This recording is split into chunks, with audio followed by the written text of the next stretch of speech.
शांति व्यशवाद्याजिने सराम तच्चैति परम ज्योते शमं समस्ते अनंते पर्याये दर्पण तलेव सकला प्रतिपरति पदार्थ मारिका यत्र नमो अरिहंताणं नमो शेदाणं नमो आयरीयाणं नमो वज्रायाणं नमो लोये शब्दशाहुणं।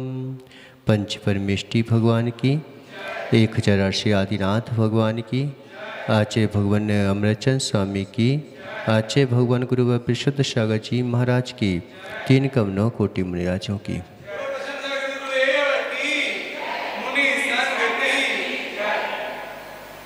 मनुष्यों, यहाँ पर आचार्य भगवान परम मांगलिक ग्रंथ पुरुषार्थ सिद्धि उपाय यानी पुरुषार्थ के द्वारा सिद्धि का उपाय बताए, वो पुरुषार्थ सिद्धि उपाय है। उसके आचार्य भगवान जो है 19 गाथाओं में निश्चय और व्यवहार स्वरूप की व्याख्या कर रहे थे। तो उसमें क्या बोलते हैं अपन देखते हैं, फिर इसमें चिंतन करते हैं। व्यवहार निश्चयो या प्रवृत्ति तत्वेन भवति मध्यस्था प्राप्नोति देशनाया स एव फलमफिरम शिष्या। यहाँ पे बोल रहे हैं कि हे जीव, व्यवहार और निश्चय के वस्तु के द्वारा यथार्थ जानकर हमें पता ही नहीं है कि यथार्थ क्या है। सत्य जीवन का लक्ष्य है और जो है संयम उसका लक्षण है। सत्य को अगर पाना है तो संयम को अपनाना पड़ेगा, क्योंकि हर व्यक्ति जो है सत्य की व्याख्या करता है लेकिन संयम से दूर भगता है। आचार्य भगवंतों ने ग्रंथों में स्पष्ट लिखा है, संयमाय सुतम धत्ते। बोलो एक साथ, ऐसे बोलोगे। इतने चलने के बावजूद भी हम तो इतनी तेज बोल रहे हो, तुम इतने धीरे बोल रहे हो। सबको पता चल जाए, इतनी जम के बोलो। संयमाय सुतम धत्ते। श्रुत क्यों धारण किया जाता है, ज्ञान क्यों प्राप्त किया जाता है, समझना क्यों पड़ता है, तो आचार्य भगवंतों ने स्पष्ट लिखा, संयमाय सुतम धत्ते। संयम के लिए सुत को धारण करो। अगर तुमने सुत को प्राप्त भी कर लिया लेकिन वह संयम में नहीं आ रहा है तो वह सारा श्रुत जो है व्यर्थ चला जाएगा, कोई कार्यकारी नहीं रहेगा।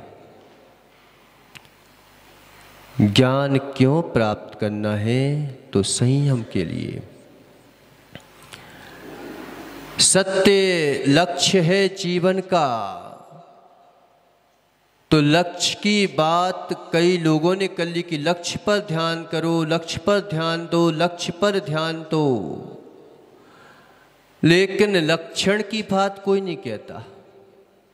अरे लक्ष्य बनाओ जीवन का, क्यों अपन को देखना है, किसी को देखो ही मत।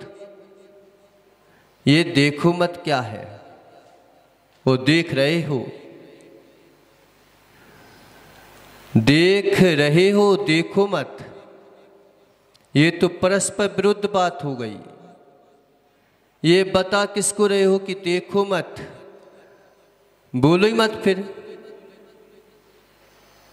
एक ऐसा व्यक्ति हुआ, कई बार क्या होता है कि एक पंडित जी जो है आचार्य से मिलने आए शिखर जी में, तो क्या बोले कि मैं आचार्य जी के पास चलूँगा, लेकिन जो है अपन समय सार की को पढ़ा देंगे उनको। अब देखो कि आए तो सही महावीर भैया, क्यों आए कि चलो भाई आचार्य श्री को हम जो है समय सार पढ़ा देंगे। ठीक है, आचार्य श्री ने बोला ठीक है हम उनसे पढ़ लेंगे, समय सार पढ़ लेंगे। अब वो आए और पूछा कि आपने राजवार्तिक का स्वाध्याय किया है? तो कहने लगे क्या मतलब राजवार्तिक वगैरह पढ़ने से, न्याय वगैरह में क्यों अपन को किसी तर्क वितर्क में, तंडों में जाना है, विकल्पों में जाना है? अच्छा, विकल्पों में नहीं जाना तुमको, तो क्या संकल्प में रहते हो तुम? फिर समय सार में भी क्यों जाना? भाई समय सार को पढ़ना क्यों है हमें? क्योंकि विकल्प में जानी नहीं है। तो उनसे कई चीजें पूछी गई कि भाई इसका स्वाध्याय किया, समय सार किसके ऊपर लिखा गया? तो कह रहे महाराज इन बातों से कोई मतलब नहीं निकलता है, अपन तो सीधी मूल बात पे मूल बात करो ना।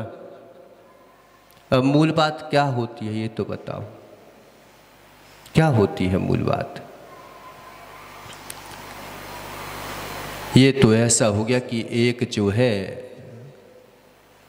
बौद्धों में संजय विट्ठर हुए विद्वान थे, उनसे पूछा कि भंते स्वर्ग क्या होता है, नरक क्या होता है? तो उनका सिद्धांत पता क्या था? जानू नहीं तो बताऊं क्या? जानू नहीं तो बताऊं क्या? मैं जानता ही नहीं तो बताऊं क्या? अब देखना, जानता नहीं तो बताऊं क्या, जानता नहीं तो बताऊं क्या, इस बारे में उनका एक पूरा मत बन गया, पंथ बन गया। कितने अच्छे सरल स्वभावी हैं। क्या बोलेगा जी नरेश? कहाँ चला गया? पीछे हैगा? भाई नीचे आ जाओ, तुम विकल्प नहीं करो, हमें नहीं लगती गर्मी वगैरह। तो जानू नहीं तो बताऊं क्या, ये सिद्धांत था उनका। अब दीपक क्या बोलेगा? कितना सरल है, झूठ तो नहीं बता रहा है कम से कम। देखो इसने अपनी सरलता तो बता दी, सरल स्वभावी है कि कितना सरल स्वभावी है। जानते नहीं है तो स्पष्ट तो बोला है कि नहीं बता सकता, सरल स्वभावी है वो। लोग बाग ऐसे में जल्दी प्रभावित हो जाते हैं कि मालूम चला कि कोई बात बोल दो और कह रहे देखो कितने सरल स्वभावी, हम सबको लेके सकते हैं, सब जैसे जिसने जो बोला हम उसको मान लेते हैं। हम इतने सरल स्वभावी हैं कि कोई ने हमें जो है मांस खाने दिया तो मांस खा लिया, और जो खाने दिया तो खा लिया। क्या सरल स्वभावी है?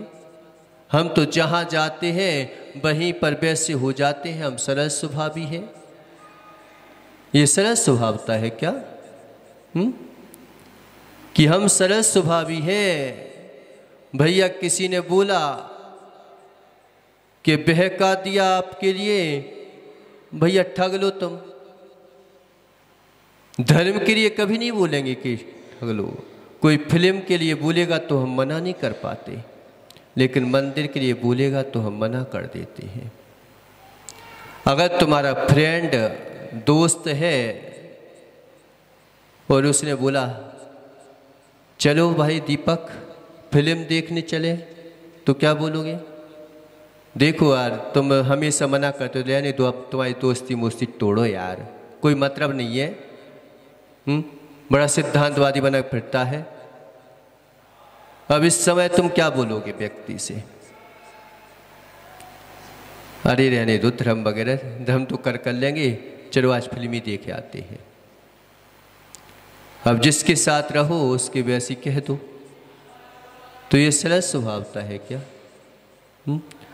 एक बार अगर हम मना करना सीख जाते गलत काम के लिए तो हो सकता है कि गलत ना बन पाते, लेकिन गलत काम के लिए हम हमेशा जो है जानते हुए, मानते हुए, समझते हुए भी हम मना नहीं कर पाते, उसकी बातों में आ जाते हैं। नहीं आ जाते। फिल्म के लिए मना नहीं कर पाते, लेकिन किसी ने बोला कि भाई मंदिर के लिए चल तो चलो, अपन मंदिर चले, तो हम मना कर देते। क्या करते हैं भगवान, क्या मतलब भगवान से, फिल्म में क्या मिल रहा था तुमको, और मालूम चे कि 100,000 रुपये बर्बाद करके आ गए तुम, लेकिन मना नहीं कर पाते हम। ऐसे ही हम क्या कि किसी ने बोला कि जानते ही नहीं तो बताऊं क्या, जानते ही नहीं तो बताऊं क्या। कितना सरल स्वभावी है, अपने मन की कर रहा है और कह रहा है अरे भाई जानता नहीं बताऊं तो बता क्यों रहा है, तू सीख ले, आजा महावीर भगवान के पास, उस जान ले क्या है होता है तत्व। झुकना चाहता नहीं है व्यक्ति, अहंकार में अकड़ दिखा रहा है और क्या बोलता है। अब नरेश वगैरह सूर्य जी, क्या नाम है इसका, निहितेश गया और क्या नहीं लगा कि कितना सरल स्वभावी है भाई, बहुत सरल स्वभावी है। ये सरल स्वभावता नहीं है। अगर कोई चीज नहीं आती है, अज्ञान नाम का मिथ्यात्व है, और अज्ञानमयता में दोष किया जाए तो वह दोष जो है माफ किया जा सकता है, लेकिन तुम अज्ञानता जानबूझ के दिखा रहे हो और दोष लगा रहे हो तो उसके लिए माफ नहीं किया जा सकता। एक पापी अगर बच जाए तो कोई बात नहीं, लेकिन एक निर्दोष को सजा नहीं मिलना चाहिए। तुमने अपने पाप के लिए अगर दूसरे को दोष दे दिया, निर्दोष को दोष लगा दिया, तुमने बहुत बड़ा अपराध कर लिया। नहीं जानते तो जानने की कोशिश करो, कोई अपराध नहीं है, लेकिन नहीं जानते तो कम से कम इतना प्रचार तो मत करो कि पंथ तो नहीं चलाओ, नहीं जानते तो बताओ तो नहीं, ठगो तो नहीं किसी को। आज यही हो रहा है कि जानते नहीं है लेकिन बताना चाहते हैं, समझते नहीं है लेकिन समझाना चाहते हैं, करना आता नहीं लेकिन करना चाहते हैं। यही सबसे बड़ी समस्या है व्यक्ति को, कि वो जो है पूछा कि भाई क्या आता है, कह रहे नहीं पढ़ा, नहीं पढ़ा। वो पढ़ाने के लिए आ रहे हैं, देख लो ऊपर, कि अभी हम बोले कि भाई पढ़ाने के लिए आ जाओ तो 50 लोग आ जाएंगे, लेकिन पढ़ने के लिए नहीं आ सकते। क्या बोले यहाँ पर, व्यवहार निश्चयो, व्यवहार और निश्चय के वस्तु के द्वारा यथार्थ जानकर फिर कहते हैं तत्वेन भवति माध्यस्था, तत्व के प्रति माध्यस्थ हो जाओ। फिर जो है प्राप्नोति, निश्चय और व्यवहार के पक्ष से रहते ही शिष्य देशनायाः उपदेश संपूर्ण फल को प्राप्त कर लेता है। जिसने निश्चय और व्यवहार के दोनों को यथार्थ स्वरूप को समझ लिया और समझने के बाद जो है माध्यस्थ हो जाता है, वह जो है देशना के उपदेश को प्राप्त हो जाता है। जिसके लिए उपदेश किया गया था, जिसके लिए लक्ष्य बनाया गया था, उसको प्राप्त कर लेता है। आज क्या बता रहे हैं? अस्ति पुरुषचिदात्मा विवर्जित स्पर्श रस गंध वर्णे गुण पर्याय संविता समाहित समुदय व्याय द्रव्य। अस्ति पुरुषचिदात्मा, अस्ति पुरुषचिदात्मा, मेरी चेतन आत्मा ही आत्मा चेतन स्वरूप है। बहुत गहरी रहस्य है इसमें। एक स्वरूप अस्तित्व होता है, एक सादृश्य अस्तित्व होता है, जिसकी व्याख्या आचार्य भगवान ने प्रवचन सार में की है। स्वरूप अस्तित्व से एकत्व नहीं है, लेकिन सादृश्य अस्तित्व से एकत्व है। स्वरूप अस्तित्व से एकत्व नहीं है, स्वरूप अस्तित्व से भिन्नत्व है। और सादृश्य अस्तित्व से जो है क्या? एकत्व है। सामान्य अस्तित्व, विशेष अस्तित्व समझ में नहीं आ रहा होगा। नहीं आ रहा ना? नहीं आने दो, क्या समझना अपन को ज्यादा। लेकिन स्वरूप अस्तित्व से इसका स्वरूप है, मेरा स्वरूप है। चेतन कभी जड़ों से मिलने पर भी अचेतन नहीं होता, अचेतन कभी चेतन से मिलने पर भी जो है जड़ नहीं होता। अगर जड़ चेतन हो जाए, चेतन जड़ हो जाए तो कोई विकल्प नहीं है, लेकिन होता नहीं है। पुरुषार्थ इसी बात का करना है। अस्ति पुरुषचिदात्मा, चेतन आत्मा का स्वरूप है। आत्मा का स्वभाव चेतनता है, वह अनुभवनशील है और ये जो है अनुभव से रहित है। अब देखना, दो अस्तित्वों की चर्चा की कि चेतन क्या? स्वरूप अस्तित्व।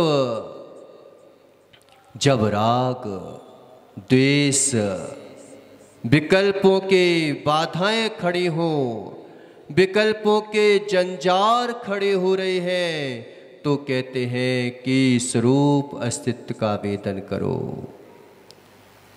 इसका, पेन का और मुझ में जिसके साथ मैं रमण करना चाहता हूँ उसमें और मेरे में क्या एकत्व है? क्या एकत्व है? कभी एकत्व होगा क्या? जिसमें तुम क्या बोलते हैं कि मैं इसमें ऐसा लीन हो जाऊं, मैं तुम में, तुम मुझ में ऐसे समा जाओ, ऐसे समा जाओ कि फिर कभी अलग हो ना पड़े ना, ऐसे समा जाओ। ऐसा कोई समाता है क्या? कितने ही समाने की कोशिश करो, तू अपना अस्तित्व मिटाना चाहता है क्या? कोई दूसरी चीज में कोई दूसरी मिल जाए तो अस्तित्व तो नहीं मटेगा, लेकिन विकार भाव जरूर बढ़ जाएंगे कि मैं जो हूं सामने, एकत्व में लीन होना चाहिए। भिन्नत्व में लीन होने की चेष्टा कर रहा है तो कह ले तेरा स्वरूप अस्तित्व से तू भिन्न है। तेरा स्वरूप पररूप होगा नहीं, तेरा स्वरूप पररूप था नहीं, तेरा स्वरूप पररूप हो है नहीं। किसमें तू लीनता की बात कर रहा है? महाराज हो जाए, कभी एक आध बार हो जाए ऐसा, यही मिथ्यात्व है। फिर जानने और समझने की आवश्यकता क्या है? फिर अज्ञानता हावी हो जाए, क्या प्रॉब्लम है? लेकिन ज्ञान अज्ञान होता नहीं, इसे समझने की आवश्यकता है।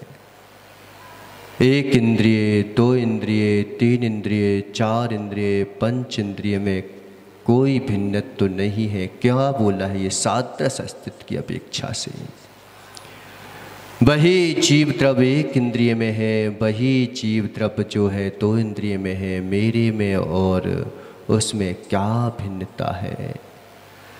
सादृश अस्तित्व जब समलीनता समता भाव को धारण करना हो तो सादृश अस्तित्व का चिंतन करो। लेकिन विषमताएं खड़ी हो जाएं तो स्वरूप अस्तित्व का चिंतन करो। जब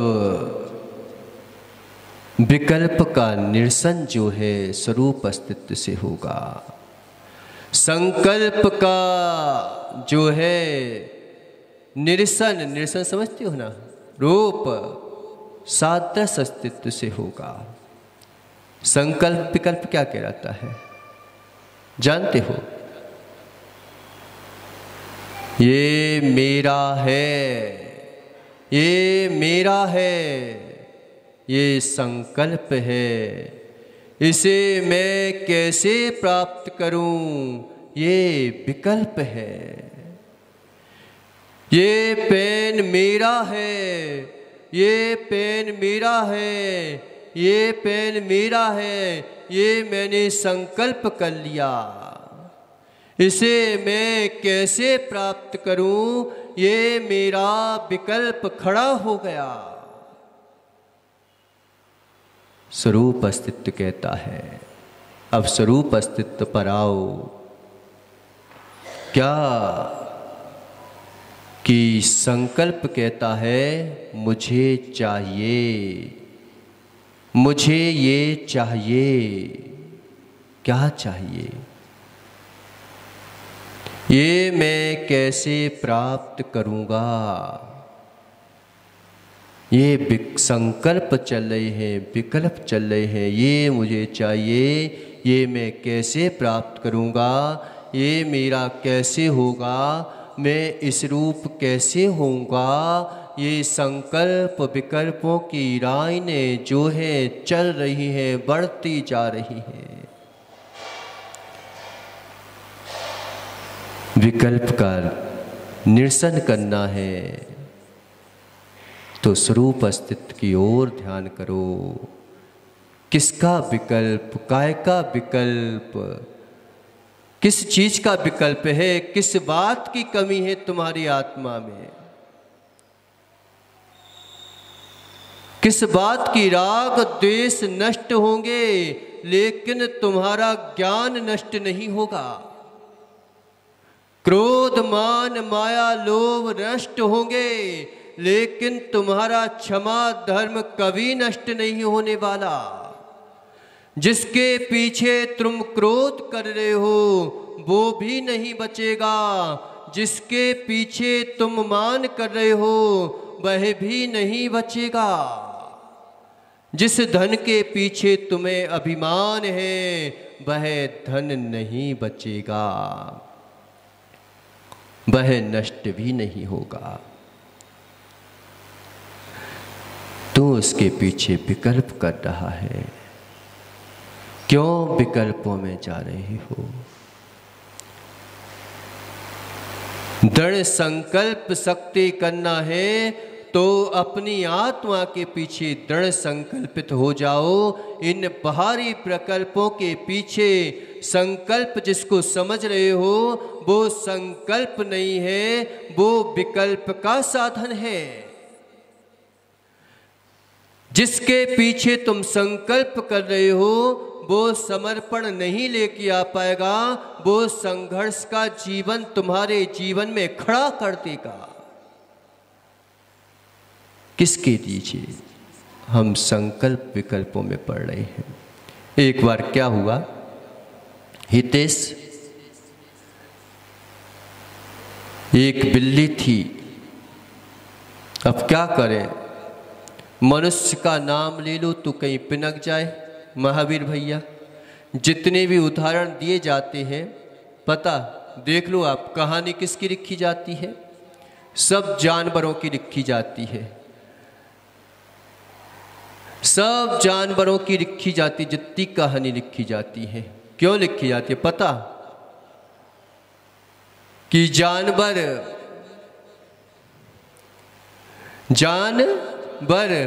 एक बार क्या हुआ कि नरेश की पत्नी ने बोला कि तू बिल्कुल काम वाम नहीं करता है, बिल्कुल निठल्ला बैठा था, महाराज जी के पास बैठा रहता है, तू तो बिल्कुल जानवर है। अब बताओ। तो ये भी नरेश भी बहुत अच्छा ज्ञानी था। तो कह रहे प्रवचन सुन के गया था ना, तो ये क्या बोलता है कि सच बोल रही है तू, मैं तो जान हूं, तू मेरी जान है, मैं तेरा बर हूं, इसलिए जानवर हूं। लेकिन जानवरों की कहानी क्यों लिखी गई थी भवन लाल जी? कि भाई मनुष्य की कहानी कहीं लिख देते ना तो मालूम है कि जितने ग्रंथ थे सब फट जाते, जल जाते। कहीं आपस में क्या पता कितने लोगों की हिंसाएं भड़क जाती। समझाना है मनुष्य को है, लेकिन बताना जानवरों को पड़ता है। बेचारे जानवर बहुत सीधे साधे पड़ गए ना,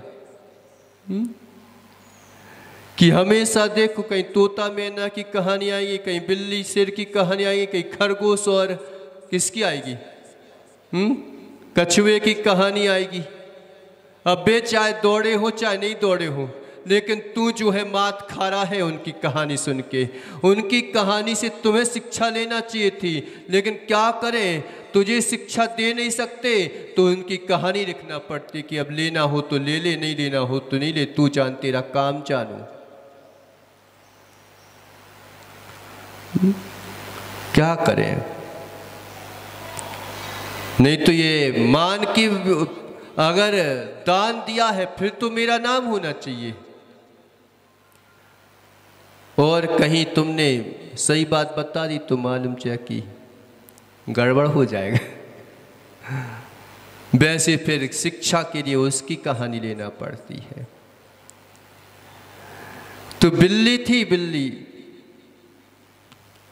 अब बिल्ली को ने एक बार जो है सत्संग कर लिया, उपदेश सुन लिया महाराज का। अब महाराज का उपदेश बड़ा खतरनाक होता है, और उपदेश सुन लो तो पता चला कि पाप करने में कोई प्रॉब्लम ना हो। कहीं उनका उपदेश सुन लिया तो महाराज कहीं घर ना छूट जाए, इसी कई लोग नहीं आ पाते। वो विवर्जन सागर जी है ना, आचार्य विराग सागर जी के जो अभी, और तो वो जो है कभी महाराजों के पास नहीं आते थे। तो एक दोस्त ने बोला कि चलो तो सही अपन विशुद्ध सागर जी के प्रवचन सुनने चले। कह नहीं भैया उनके पास नहीं जाओ, वही अच्छा है, ज़्यादा विकल्प हो जाते हैं वहाँ पे जाके, ना घर के बचेंगे ना घाट के बचेंगे। तो कह नहीं नहीं अपन चलो तो सही एक बार देख, अगर मैं कहीं एक बार चला गया ना सुरेश तो फिर आ नहीं पाऊंगा। क्यों? क्योंकि मैं सत्य को जानता हूं, सत्य का और मानने लग जाऊंगा फिर और गड़बड़ हो जाएगी। ऐसा नहीं है कि सत्य किसी को नहीं पता हो, सत्य सबको पता रहता है। हमें इतनी चंचलता क्यों पड़ना पड़ती है? क्योंकि सत्य को ढकने के लिए। लहरें इतनी ऊंचाई क्यों पा रही है? क्योंकि वो जो है गड्ढे को नीचे, गहराई को जो है दबाना चाहती है कि ये गहराई कहीं कोई देख ना ले, मेरे अंदर की गहराई। कल्प चलते हैं। आप ध्यान में क्यों नहीं बैठ पाते? क्योंकि आप सत्य का सामना करना भूल गए हैं। कहीं सत्य का सामना हमारा हो जाए तो हम जो है फिर संसार में चल नहीं सकते, इसलिए हम जो है अब सत्य से डरने लगे हैं। आप देखो कि हम जो है जान लेते हैं, कई बार जो है जान लेते हैं ये गलत है, लेकिन फिर भी करना चाहते हैं। फिर हम रख देते हैं दूसरे को कि भाई वो तो हमसे बड़ा गलत है, लेकिन हम जो है इस सत्य का सामना नहीं कर पाते कि हम गलत हैं। आदमी दूसरे को दोष क्यों देता है? क्यों देता है? क्योंकि अपनी अच्छाई को प्रकट नहीं कर पा रहा है, इसलिए दूसरे को दोष दे रहा है। दूसरे के ऊपर पत्थर वे ही फेंकते हैं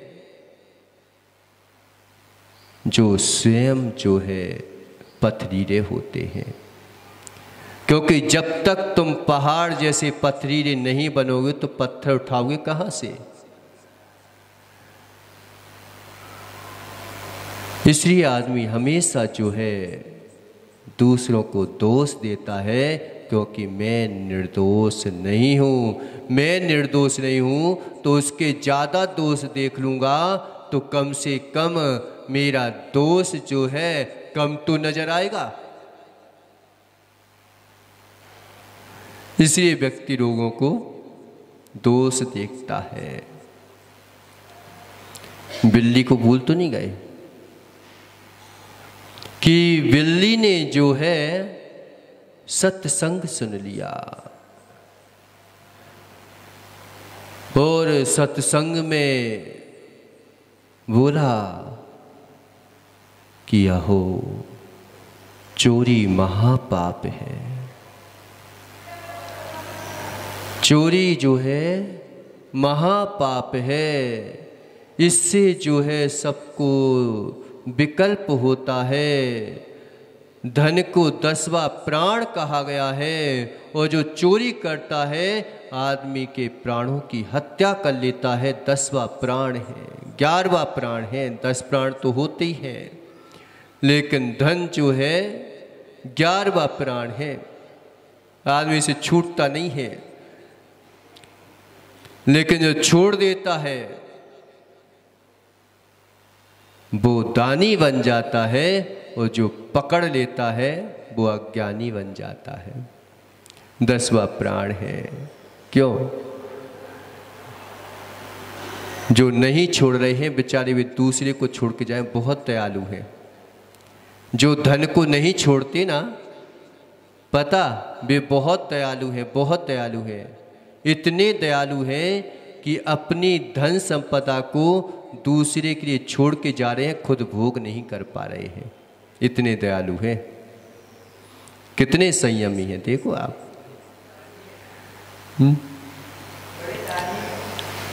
दानी है ना, दान नहीं कर पा रहे हैं इसलिए छोड़ के जा रहे हैं वे। हाथ से नहीं छूट पाए तो दूसरे खाएंगे उसको, स्वयं छोड़ जाए। देखो कि जो स्वयं छोड़ देता है वो महाराज कहलाता है, वो जो पकड़ के बैठा रहता है वो क्या कहता है? क्यों?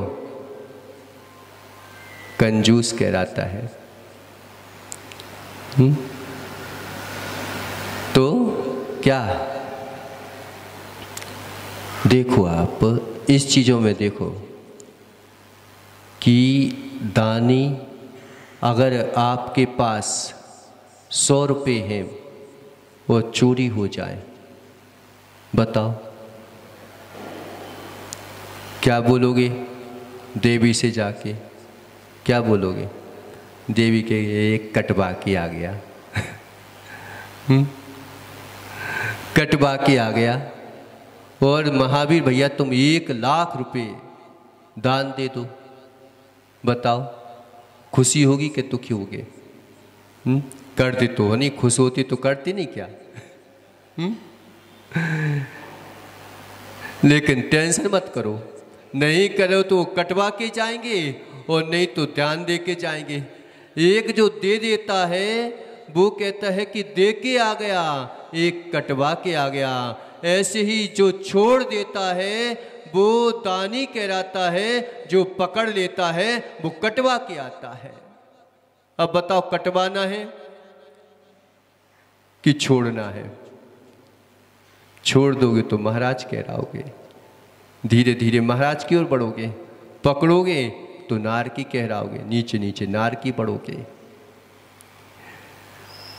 तो झूठ चोरी को जो है 11वां प्राण कहा गया है कि जिसकी चोरी हो जाए, मालूम चला कि उसके घर में देखो फिर कैसा मातम सा छा जाता है। इसे मातम ना छपाना हो तो छोड़ जाना है। तो बिल्ली ने उपदेश सुना और उसने नियम कर लिया, संकल्प कर लिया कि आज के बाद मैं कभी चोरी नहीं करूंगी। अब बताओ, बिल्ली ने निश्चय कर लिया कि आज के बाद मैं चोरी नहीं करूंगी। अब बेचारी तो भूखी मर जाए। हमारा भी संकल्प ऐसा ही होता है, देखना कैसा कि चोर बिल्ली जैसा, कि हम जो है ना क्या बोलते हैं, काम निकल आए कि हे भगवान मेरा काम हो जाए, मैं जो हूं इतने लाख रुपए दान करूंगा, इतने लाख रुपए दान करूंगा, इतना जो है दान करूंगा। अगर मेरा काम हो गया तो मैं जो हूं आधे से ज्यादा दान दे दूंगा। अगर ये चीज मेरी कितने 1 लाख रुपए में बिक गई तो मैं जो हूं 50,000 दान कर दूंगा। अब जैसे ही मालूम चले कि बिकने लगी कि मैं आधी कीमत तो आपको दे दूंगा भगवान, आपको पक्का बता रहा हूं। अब जैसे ही मालूम चले कि काम बनने लगा, बिकने लगी, अरे यार आधी पैसे जो है मंदिर में देना पड़ेंगे, बड़ी दिक्कत है यार। कि इतने में मालूम चले कि वो 200 रुपये में बिक गई कोई चीज। अब वो क्या सोचता है, 2 लाख में, तो 2 लाख में बिकी तो क्या करता है पता है हितेश, कि ये पेन जो है 2 लाख में किसी ने खरीदने के लिए बोल दिया। अब सोचता कि अरे यार भगवान को इतने देना पड़ेंगे मेरे को, अब मंदिर में इतने देना पड़ेंगे। तो क्या बोलेगा, देखो वस्तु तो जो है मैं 20 रुपये में दूंगा, बाकी तो आप ऊपर के दे देना, हम रजिस्ट्री पूरे ही कर देंगे लेकिन 20 रुपये में देंगे, है ना। तो कहेगा देखो भगवान हमने रजिस्ट्री तो वो कहता ठीक है तो जो करना हो सो कर दो, हमें क्या करना, दे तो 2 लाख रुपए। तो 2 लाख रुपए दे दिया, कह देखो भगवान ये वस्तु तो मेरी जो है ना 20 ही रुपये में बिकी है, 10 रुपये आपके 10 रुपये हमारे, बाकी तो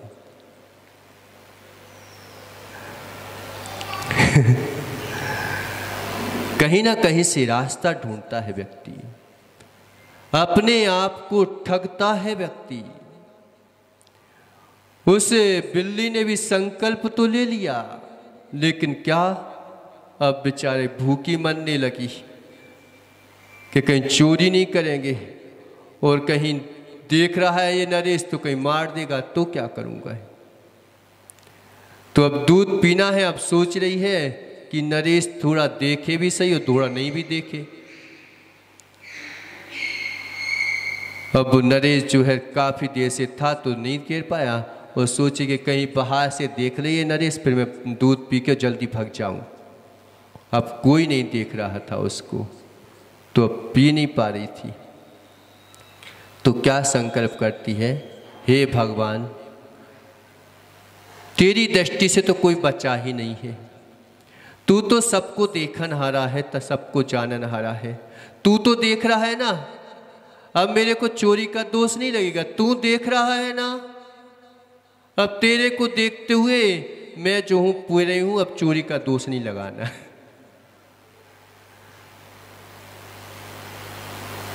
कितने हथकंडे अपनाता है व्यक्ति, कितने विकल्प लाता है व्यक्ति मात्र पर द्रव्य को अपनाने के लिए। अस्ति पुरुष चिदात्मा, अस्ति पुरुष चिदात्मा। चेतनात्मा जो है, आत्मा चेतन स्वरूप है। विवर्जित स्पर्श रस गंध वर्णी, जो स्पर्श रस गंध वर्ण के पीछे तू भाग रहा है, वे विवर्जित तेरे स्वरूप नहीं है, वे तेरे स्वरूप होंगे नहीं।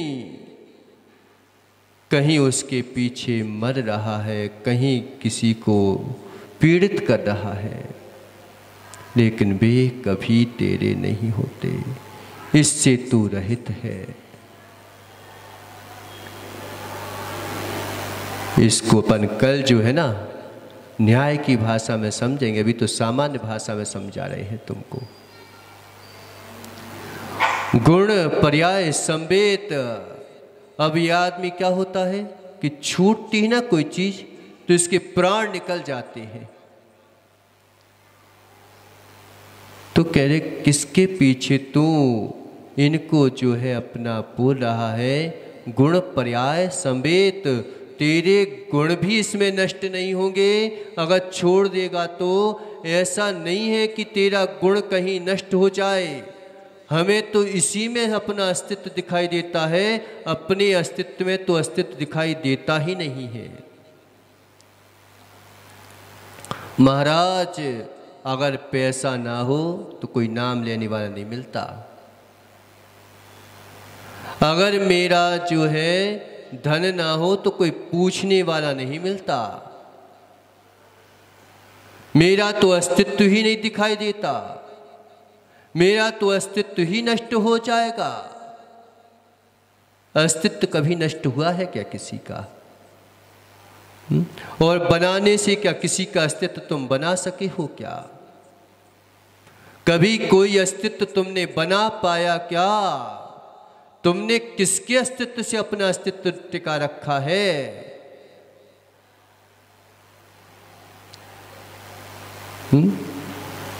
किसके अस्तित्व से? पैसे का अस्तित्व है, तेरा अस्तित्व तो ही ना है। अगर तूने पैसे से अस्तित्व बनाया तो ये पैसे का अस्तित्व है कि तेरा अस्तित्व है? अब बताओ, दूसरे के अस्तित्व से अपना अस्तित्व जान रहा है, कितनी बड़ी मूर्खता है। जितने भी सहारे पकड़े हैं वे सब तुम्हें बेसहारा किए बैठे हैं। जितने भी तुमने आश्रय पकड़ रखे हैं वे आश्रय ही तुम्हें जेरे सार को निचोड़ रहे हैं।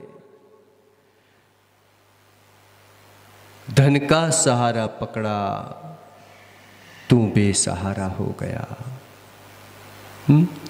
तू धन के सहारे हो गया, तू तो बेसहारा हो गया। तेरा सहारा हुआ क्या वो? पत्नी का सहारा पकड़ा, तू बेसहारा हो गया। जब तक पत्नी है तब तक तू मानता है कि मेरा सहारा है, और गई तो तू बेसहारा हो जाता है। जितने भी हमने सहारे पकड़े हैं वे ही तुम्हें बेसहारा किए हुए हैं। इसलिए छोड़ दो, सारे सहारों को छोड़ दो, फिर जो सहारा मिलेगा वह तेरा अपना सहारा होगा। भगवान से क्यों भाग रहा है? क्योंकि तू मेरा अपना सहारा मिलने रखता है तो तू भागने लगाता है और बेसहारों के पास सहारा ढूंढने चला जाता है।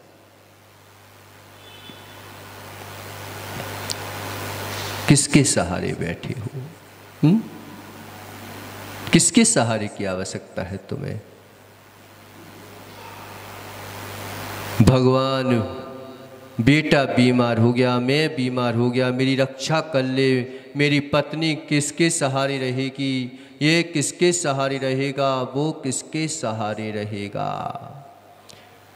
पहले का इसका सहारा कोई था ही नहीं।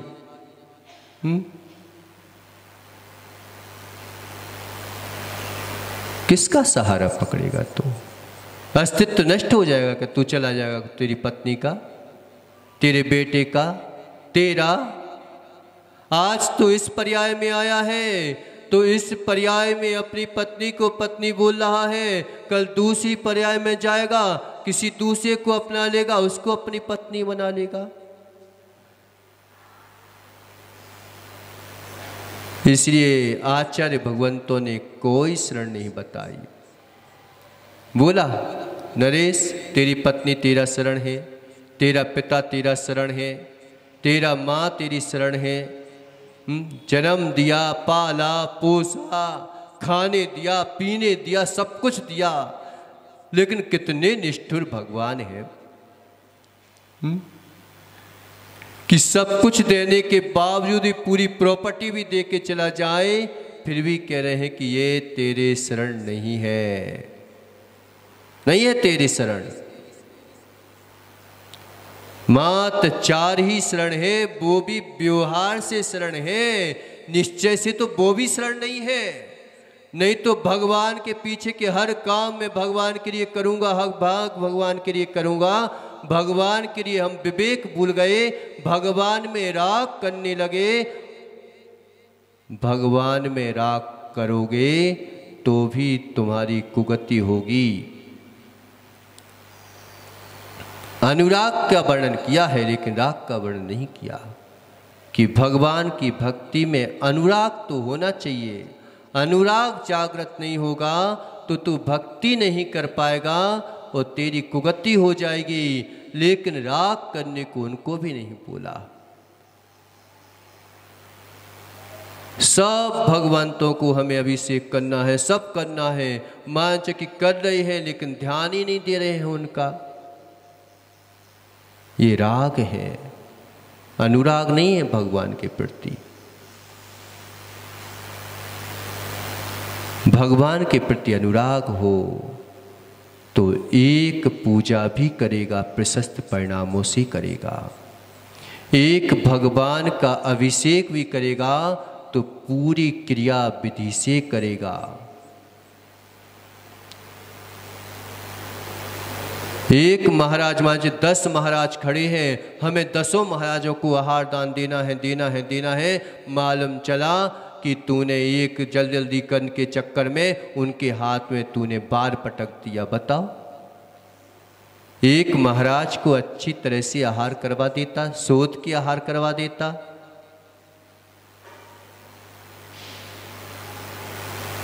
लेकिन राग है, राग। हमें सब धर्म करूंगा तो मेरा कल्याण हो जाएगा, धर्म के नाम पर अधर्म कर दिया।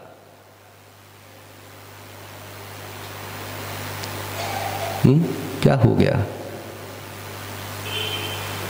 कि भगवान ने देखो अरुहा से धारिया उपझाया साहु पंच पर मिठी ते बिहु चेठ दियाता तमहा आदाहु में शरणम। कितनी बड़ी बात कहती कि अपने आप को छोड़ा भी नहीं और भगवान को पकड़ते हुए भी पकड़ा भी नहीं।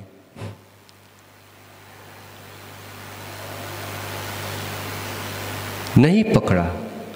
अरुहा सिद्धारिया अरहन सिद्ध आचार्य उपाध्याय सब साधु पंच परमेष्टि, ये मेरी शरण है। कब तक शरण है? ये व्यवहार जब तक है तब तक ये तेरी शरण है। लेकिन जब तू निश्चय में आ गया तो कह रहे हैं कि तमहा आदाहु में शरणम, आत्मा ही तेरी शरण है। क्यों इन संकल्प विकल्पों में कर रहा है कि पार्श्वनाथ मेरे चिंतन जो है संकट हरण कर लेंगे, शांतिनाथ शांति देंगे, कोई शांति नहीं देगा। तेरी आत्मा में तेरी शांति बैठी है, आजा यहाँ पे शरण ले ले।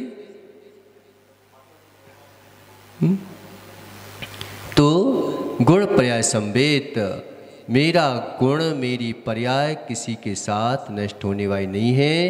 वह समुदाय उत्पाद व्यय द्रव्य, वह जो है उत्पाद व्यय द्रव्य से युक्त है। इसके बारे में अपन कल चिंतन करेंगे।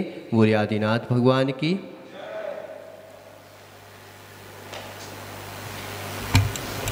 हेलो जय बोलो, हेलो जय बोलो मुनि श्री प्रसन्न सागर जी गुरुदेव की।